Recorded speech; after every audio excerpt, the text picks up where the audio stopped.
बच्चों, आज हम पढ़ने जा रहे हैं पाठ 7 मांडवी का त्याग। आज हम इस पाठ में मांडवी के त्याग के बारे में पढ़ेंगे। तो राम कथा के पात्र में आप मांडवी को तो जानते ही होंगे, भरत की पत्नी मांडवी के बारे में। तो मांडवी ने कितना बड़ा त्याग किया था उसके बारे में हम इस पाठ में पढ़ेंगे। राम कथा के सभी पात्रों को चर्चा प्राय होती रहती है, किंतु भरत की पत्नी मांडवी का नाम कम ही लोग जानते हैं। आइए जानने की मांडवी कितनी त्यागशील महिला थी। तो मांडवी कितनी त्यागशील महिला थी उनके बारे में हम इस पाठ में जानेंगे। रत्न राज्य सूर्यदेव के आगमन की सूचना दे रही थी। वातावरण बड़ा उल्लास में था, प्रतीत होता था। भरत ने कहा, मांडवी मामा मुझे ननिहाल ले जाने के लिए आए हैं, जाना जरूरी है, तुम्हें बताने आया हूँ। तो क्या था, अब भरत जो है वो मांडवी को बताने आई है कि उनके मामा को ननिहाल लेने जाने के लिए आए हैं और वो उनके साथ जा रही है। मांडवी से विदा ले भरत चले गए। रामचंद्र जी के राज्याभिषेक की तैयारियां हो रही थी। इतने में महंगे कपड़े और गहनों से लदी खूब मंत्रा ने प्रवेश किया। उसने मांडवी से कहा, तुम्हारे पति का राज्याभिषेक होने की सूचना देने में यहाँ आई हूँ। तुम अब महारानी बनोगी। बड़ी मुश्किल से रानी के कई को बनाया है। तो क्या है, मांडवी से विदा लेकर भरत जी तो वहां से चले गए और रामचंद्र जी के राज्याभिषेक की तैयारियां चल रही थी। तभी क्या था, खूब महंगे गहनों कपड़ों से लदी हुई कुरूप मंत्रा जो थी वो मांडवी के पास आती है और मांडवी से कहती है कि तुम्हारे पति का राज्याभिषेक होने की सूचना देने के लिए मैं यहाँ तुम्हें आई हूँ और अब तो महारानी बनोगी। बड़ी मुश्किल से मैंने रानी के कई को मनाया है। आखिर उससे 2 वर मंगवा ही लिए, एक से भरत का राज्याभिषेक और दूसरे से राम को 14 वर्ष का वनवास। तो क्या है, वो बैसा ने क्या किया, महारानी के कई को भड़काया और उनके दिमाग में ये बात भर दी। उनको महाराजा से, राजा दशरथ से 2 वर मांगने थे। तो उन 2 वर में से एक वर में उन्होंने भरत का राज्याभिषेक मांगा और दूसरे उसमें उन्होंने राम को 14 वर्ष का वनवास मांगा। तो क्या था, रानी के कई को राजा दशरथ से 2 वर मांगने थे। तो 2 वर में से उन्होंने क्या किया, एक में भरत का राज्याभिषेक मांगे और दूसरे में राम का 14 वर्ष का वनवास। तो भरत अयोध्या लौट आए। वे तत्काल अपनी माँ के पास गए और क्रोध में बहुत कुछ कहने लगे। उसी समय मांडवी भी वहां पहुंची। वह कुछ भी न बोल सकी। मांडवी का मौन भरत ने मौन स्वार्थ साधमन समझ लिया। तो क्या था, जब वो अपनी माँ से गुस्सा कर रहे थे, यानी रानी केकई से गुस्सा कर रहे थे भरत अयोध्या लौट कर, तो क्या था, रानी रानी मांडवी जो थी वो भी वहां पर आकर खड़ी हो गई और वो एकदम मौन थी, वो कुछ भी बोल नहीं रही थी। तो उनकी मौन साधना को देखते हुए भरत ने उनके लिए गलत समझ दिया। वो गलत समझ बैठे, वे बोले, तुम दोनों ने मिलकर यह षड्यंत्र रचा है, लेकिन मैं राज्य कभी स्वीकार नहीं कर सकता। आज से तेरा दर्शन भी नहीं करूंगा। तो भरत ने क्या किया, उन्होंने सोचा कि मांडवी भी उनके इस चीज में मिली हुई है। तो उन्होंने क्या कहा कि तुम दोनों ने ये षड्यंत्र रचा है, तुम दोनों इसमें मिले हुए हो, लेकिन मैं ये राज्य कभी भी स्वीकार नहीं करूंगा और आज से मैं तुम्हारे कभी भी दर्शन नहीं करूंगा। तो उन्होंने मांडवी को इतनी बड़ी बात बोल दी कि आज से वो कभी भी उनके दर्शन नहीं करेंगे। मांडवी रोते हुए भरत से कहने लगी, आप मुझ पर विश्वास करें। रामचंद्र जी को वापस लाने तथा राज्य उन्हें सौंपने के लिए भरत वन में गए। तो क्या था, मांडवी ने कहा कि वो रोते हुए कहने लगी कि उन पर विश्वास करें, लेकिन भरत ने उन पर कोई भी विश्वास नहीं किया और भरत जो थे वो रामचंद्र जी को लाने के लिए, अयोध्या लाने के लिए वन में चले गए उनके पास।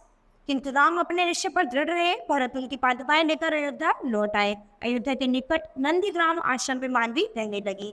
तो क्या था, राम तो अपने दृढ़ निश्चय पे अटल थे कि वो वापस नहीं लौटेंगे, लेकिन रामचंद्र जी की चरण पादुकाएं भरत जी अपने साथ ले आए और उनको लगता है उन्होंने वो राज्यभार संभाला। और अयोध्या के निकट एक नंदीग्राम आश्रम था, वहां पर मांडवी रहने लगी। भरत रोज आश्रम में आते थे, मांडवी उनकी पूजा करती थी। कालचक्र घूमता रहा। भरत रामचंद्र जी के लौटने की प्रतीक्षा करने लगे। तो भरत रोज उस आश्रम में जाया करते थे और मांडवी रोज उनकी पूजा किया करती थी। ये कालचक्र ऐसे ही घूमता रहा और क्या था, भरत रामचंद्र जी के लौटने की प्रतीक्षा करने लगे। शुभ दिन आ गया। प्रतीक्षा की घड़ियां समाप्त हो गई थी। राम आ गए। सर्वत्र अंधेरा छा गया। भरत ने अगवानी की कि कई और मांडवी तो आश्रम में ही थी, उन्हें इसकी कोई खबर नहीं थी। तो क्या है, आपकी शुभ घड़ी आ ही गई और प्रतीक्षा की घड़ियां समाप्त हो गई। रामचंद्र जी आ गए। चारों ओर अंधकार, चारों ओर आनंद छा गया। कैकेयी और मांडवी तो आश्रम में थी, उन्हें किसी भी बात की कोई भी खबर नहीं थी। रामचंद्र जी ने भरत से पूछा, माता कैकेयी और मांडवी कहाँ है? भरत निरुत्तर थे। रामचंद्र जी से यह सब सहा न गया और उन्होंने कहा, भरत, माता के प्रति इतना अनादर अनुचित है।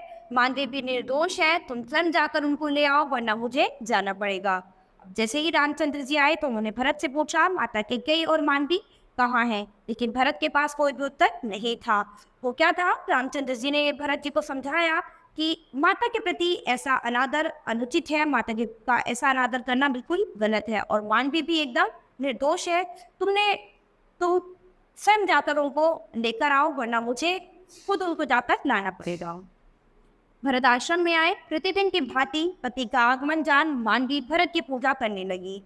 तो जैसे रोज आश्रम में जाते थे भरत, तो ऐसे ही मांडवी रोज की तरह उनकी पूजा करने लगी। भरत की आंखों से आंसू निकल पड़े। मांडवी को पश्चाताप की आंसू देखकर हर्ष हुआ, मानो उसकी सारी तपस्या सफल हुई।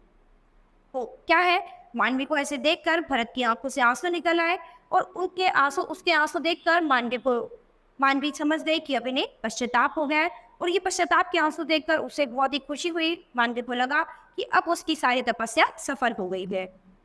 कैकेयी और मांडवी के साथ भरत रामचंद्र जी के सामने आ खड़े हुए। मांडवी दुर्बल और निस्तेज दिखाई दे रही थी। कैकेयी की दशा भी वैसी ही थी। दोनों को देखकर प्रभु ने कहा, भरत, पादुका राज्य तुमने ठीक से नहीं चलाया।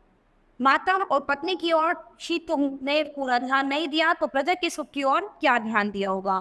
तो क्या है, अब प्रभु रामचंद्र जी भरत जी से कहने लगे कि भरत, तुमने पादुका राज्य अच्छे से नहीं संभाला, यानी मैंने तुम्हें अपनी पादुकाएं देकर राज्य संभालने के लिए कहा था, लेकिन तुमने अच्छे से राज्य नहीं चलाया। माता और पत्नी को ही तुमने, उन पर ही पूरा ध्यान नहीं दिया, तो तुमने बाकी राज्यभार कैसे संभाला होगा? भरत के मुंह से एक शब्द नहीं निकल सका। पति की यह अवस्था देखकर मांडवी कहने लगी, तात, मेरे पति प्रजा को सुखी रखने में इतने व्यस्त रहे कि अपनी माता और पत्नी की ओर ध्यान देने का उन्हें अवकाश ही नहीं रहा।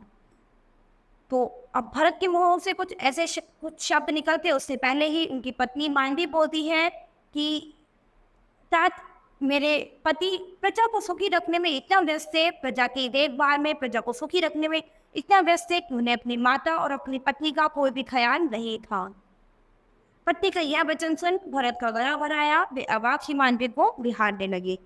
पत्नी की ऐसी बातें सुनकर भरत जी को अपने पे पश्चाताप हुआ, उनका एकदम गला भराया, और वो मांडवी को इस तरह से निहारने लगे जैसे उनके अंदर बहुत सारा उनके प्रति दुख है।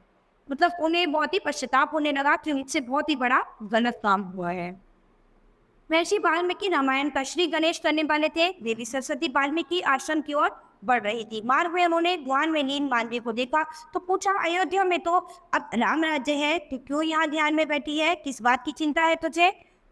जब महर्षि वाल्मीकि जी रामायण की रचना कर रहे थे, रामायण का श्री गणेश कर रहे थे, तो देवी सरस्वती वाल्मीकि आश्रम की ओर बढ़ रही थी।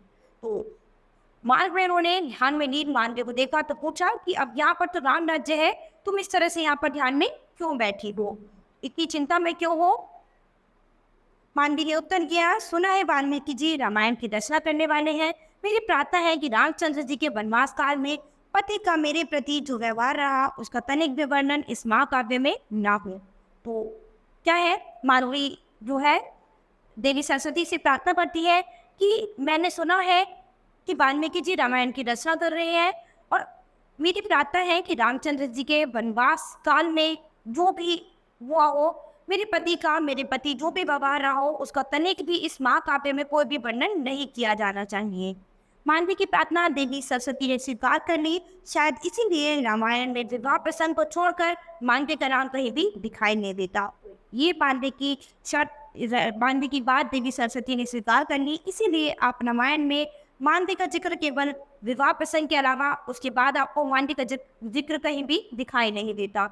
तो ये मांडवी ने इतना बड़ा त्याग किया था अपने जीवन में कि उन्होंने अपने पति का अपने प्रति जो व्यवहार था उसका रामायण में कोई भी चर्चा नहीं दिखाई। तो यहाँ पर मांडवी ने भी पूरे उस 14 वर्ष के वनवास में मांडवी ने भी पूरा त्याग किया था। मांडवी ने भी एक तरह से वनवास ही झेला था। तो बच्चों, यहाँ पर मांडवी की त्याग के बारे में हमने इस पाठ में पढ़ा है। तो ये पाठ हमारा यही खत्म होता है। अब हम अपनी नई क्लास में मिलेंगे अपने नए पाठ के साथ। धन्यवाद।